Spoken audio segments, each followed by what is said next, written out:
As we take a live look over the metro area on another mostly sunny day. Ben, we're not complaining about the 60s in March, my friend. Yeah, and you know what, compared to yesterday, we're basically right on par with where we were at. And yesterday was a record-setting day, hitting 68 degrees, and I think we're going to be right up there by this afternoon. Sun is shining, and it's getting brighter as the morning progresses. Currently at 56 degrees. You can see 50s extend all the way up the North Shore. Grand Marais is at 54 degrees right now. And compared to this time yesterday, again, right on par with where we were at, a degree warmer. Some places are 5 to even closer to 10 degrees warmer than this time yesterday. We had some filtered sunshine through this morning, but you can see on this live radar satellite loop, the clouds are continuing to clear from west to east, and brighter conditions are expected as we head deeper into the day. Let's take a look at your weather headlines. Certainly feeling like spring over the next couple of days. We do have some late week rain showers, specifically on Thursday across southern Minnesota, and certainly cooler temperatures are in the forecast.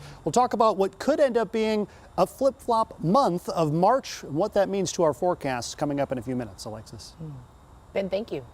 A BCA investigation is underway right now in an Oakdale neighborhood after an hours-long standoff overnight where a suspect fired at officers. Michelle Beck was at the scene throughout the morning and explains how it all ends safely. After responding to the scene overnight, local and state authorities are still working into the morning, processing what happened. Hey, get in your house! Tense moments like you just heard there for everyone, and neighbors looking out their windows would have seen SWAT teams and troopers with their guns drawn, taking cover behind a squad car. Officers were first called to a domestic situation involving someone with a gun. Police say they saw a car they believed was tied to this report and tried to stop it, but the driver did not stop. The man got out and allegedly fired at police before and after he ran into the house on the 100 block of Greystone Avenue. Meanwhile, inside that car was a woman and a baby. We know they were not hurt. In this standoff, the police chief says it's still unclear if officers returned fire. The neighboring homes were evacuated, as that was a quickly evolving event, and also there was a scare because one of the rounds that was fired at the officers struck a gas meter of a nearby home. After SWAT team spoke with the suspect, we know that person surrendered and was eventually taken into custody. In Oakdale, Michelle Beck, KARE 11 News.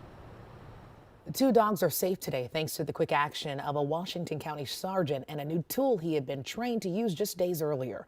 Last month, a home caught fire in St. Paul Park in Washington County. Sergeant Bill Harrell was the first on the scene, equipped with a recently issued fire suppression tool that he threw into the home to keep things under control until fire crews could get set up. It was the first time the tool has been used in Minnesota, and it resulted in the two dogs being reunited with their families. Because of that device, I think those dogs are here today. If it wouldn't have been for that, I don't know. Officials say the tool works by releasing environmentally safe, non-toxic aerosols that can knock down flames and reduce temperatures. In just about 4 hours, Minneapolis teachers will rally outside of tonight's school board meeting. They are still waiting on a new contract agreement. Tonight's meeting comes a week after the district announced a $110 million budget deficit in the fall. The district says it's working to keep the focus on students while also making the most appropriate cuts. Some big developments involving the Boeing investigation. The whistleblower who raised concerns about production standards at the company has been found dead. A coroner's office believes that 62-year-old John Barnett shot himself. A BBC report says Barnett had been giving evidence in a whistleblower lawsuit against the company days before his death. He was scheduled to appear in court again this past Saturday for a third day of depositions related to the suit, but never showed up. We're taking a live look at Capitol Hill, where lawmakers could hold the future of TikTok in their hands. Lawmakers in the House could vote tomorrow on a bill that could ban the use of the social media in the U.S. It gives TikTok leaders 5 months to break ties with its China-linked parent company, ByteDance. Senators from both sides of the aisle say they want to see changes to the legislation, and the ACLU says that a ban would violate First Amendment rights.